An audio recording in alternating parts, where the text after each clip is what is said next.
Bueno, las características de este virus son su alta transmisibilidad. Aproximadamente tienen, digamos, por cada caso que se infecta se producen 2 o más contagios y eso se llama R0. Un R0 de 2.3 marca que se transmite mucho.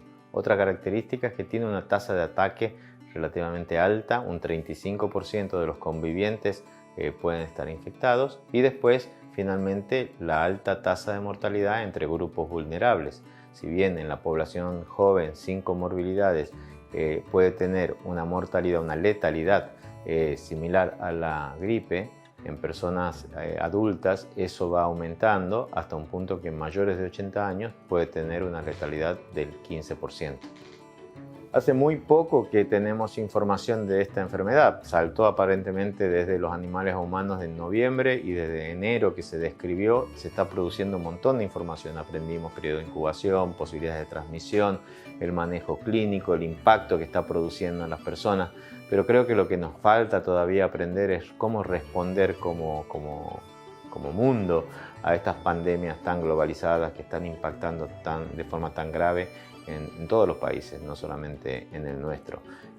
Nos queda también mucho para aprender en contexto de con qué tratar. Hay más de 100 estudios en marcha con diferentes combinaciones. ¿Cuáles son las mejores vacunas? Todavía estamos esperando los resultados de 20 estudios de vacunas, así que creo que vamos a seguir, digamos, investigando a fondo para tratar de enfrentar esta pandemia. Lo crítico es saber si esto se va a seguir repitiendo cada año y ahí, en ese sentido, necesitamos saber realmente cuál es la posibilidad o no de reinfección y el real impacto de las vacunas. La gran mayoría de los pacientes que se infectan van a tener una fase aguda que dependerá la gravedad en función de la respuesta y de sus comorbilidades. La va a resolver, va a generar anticuerpos y nosotros esperamos que estos anticuerpos lo protejan de siguientes infecciones. Ha habido casos o reportes de persistencia del estudio de la PCR positiva en pacientes después del alta. La definición de si estos pacientes son reinfectados o son infecciones no resueltas todavía no está clara y tenemos poca evidencia todavía de que pacientes que ya se han curado se puedan reinfectar. Son casos esporádicos, se están analizando y no sabemos si esto se debe a un fenómeno inmunológico de las personas que no montan una respuesta inmune o si se debe a la persistencia de la PCR positiva por la presencia de ADN que podría no ser viable. Este virus afecta a los pacientes inmunodeprimidos de manera más agresiva. Evidentemente es una de las comorbilidades, aunque las clásicas comorbilidades parecen tener un impacto mayor. Hipertensión, diabetes, problemas cardiovasculares, problemas pulmonares, asma crónica, EPOC, son factores de riesgo de mala evolución en los pacientes o factores de riesgo de mayor mortalidad. También sabemos que la edad probablemente en sí misma es uno de los factores más importantes asociados a mortalidad. En el manejo de los pacientes con coronavirus, lo crítico es la identificación temprana, el aislamiento y usar las medidas de protección.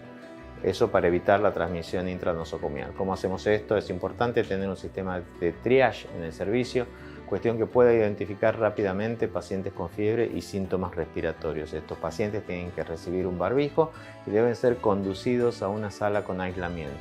El personal que los atiende tiene que utilizar las medidas de protección personal en digamos, el tipo de aislamiento de contacto y de gota. Esto implica usar camisolín, guantes, protección ocular y barbijo común. Y si uno tiene que realizar procedimientos como tomado el hisopado nasal, en ese caso utilizar un barbijo de alta protección como un N95. En el manejo del paciente, otro tema que hay que considerar es el tratamiento.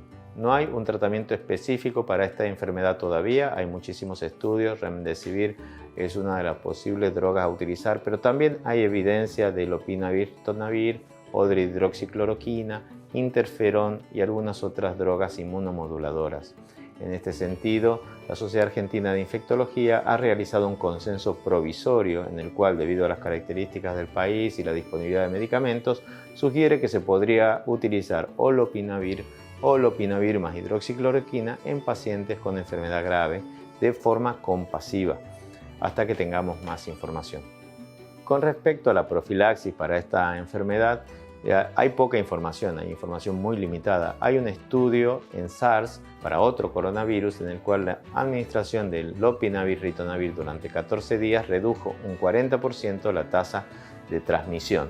En ese sentido, se están haciendo muchos estudios y se está evaluando cuál sería el impacto de administrar esta medicación a personas que han estado en contacto muy estrecho y que tienen alguna comorbilidad. A partir de la exposición, a partir de 5 a 7 días, la persona puede presentar síntomas. Los primeros síntomas en aparecer son dolor de garganta, se sigue con fiebre y a partir de ahí tos seca. Algunos pacientes van a tener una complicación pulmonar manifestada por disnea que puede ser bastante grave en algunas situaciones y puede requerir internación. Las personas inmunosuprimidas, las personas con otras comorbilidades y las personas que tienen edad mayor pueden presentar neumonía grave, multilobar y van a requerir asistencia respiratoria mecánica. Por eso hay que tener un alto nivel de alerta. En general, esta situación aparece entre el 7º y 9º día del inicio de los síntomas. La Sociedad Argentina de Terapia Intensiva ha realizado guías de manejo del tratamiento de pacientes en terapia intensiva. Hay algunas recomendaciones específicas que pueden ver en ese consenso, pero quizás lo más importante en pacientes que están en terapia intensiva es que no deberíamos usar corticoides. Los corticoides se asociaron a una mayor mortalidad en este grupo de pacientes. Una vez que los pacientes mejoran y que pueden, ser considerados que están resolviendo la enfermedad, tienen que confirmarse que no siguen manteniendo excreción viral. Esto se hace a través de una PCR que, si es negativa después de los 7 días del inicio de los síntomas, tiene que repetirse 48 horas después. Con 2 PCR negativas, la persona se puede ir de alta. Pero es recomendable que esta persona mantenga una cuarentena de 14 días porque en algunos pacientes se ha visto que puede presentar una PCR positiva posterior de la cual no se sabe muy bien su significado clínico. En pacientes que no se han expuesto al virus todavía, es importante aumentar los recaudos para evitar la infección. Las mejores medidas de prevención son el lavado de manos, estar en sus ambientes, cerrados o evitar contactar o tener mucho contacto social con personas que pudieran tener el virus. Esto hasta que pase un poco o que disminuya un poco la transmisión en la comunidad. La desinfección es común con agua con lavandina, medio pocillo de lavandina en un balde de agua, limpiando varias veces picaportes, mesadas, mesas y toda la superficie que uno habitualmente puede tocar. Las personas con comorbilidades mayores de 65 años y las personas que tienen problemas pulmonares, cardiovasculares o inmunodepresión, es importante que reciban la vacuna para la gripe y la vacuna para el neumococo. Estas vacunas no van a proteger para el coronavirus, pero vamos a evitar este tipo de infecciones, con lo cual reducimos la necesidad de consulta al sistema de salud y preservamos la función pulmonar. Con respecto a los grupos que son más afectados por esta epidemia, tenemos claro que en personas jóvenes casi prácticamente no hay mortalidad. En niños, los casos de personas que han fallecido por esta enfermedad, a pesar de que hay muchísimos casos en el mundo, son excepcionales, y en personas sin comorbilidades la infección va a pasar como un cuadro respiratorio banal con un par de días de fiebre que se van a resolver y se van a autolimitar.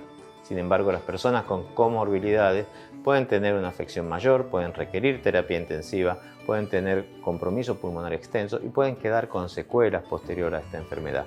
Por lo tanto, tenemos que esperar todavía para conocer un poco más sobre la evolución de esta enfermedad. Es interesante saber que las personas con HIV no son un grupo de riesgo especial. Las personas con HIV no se han observado, que tengan mayor morbilidad o mortalidad.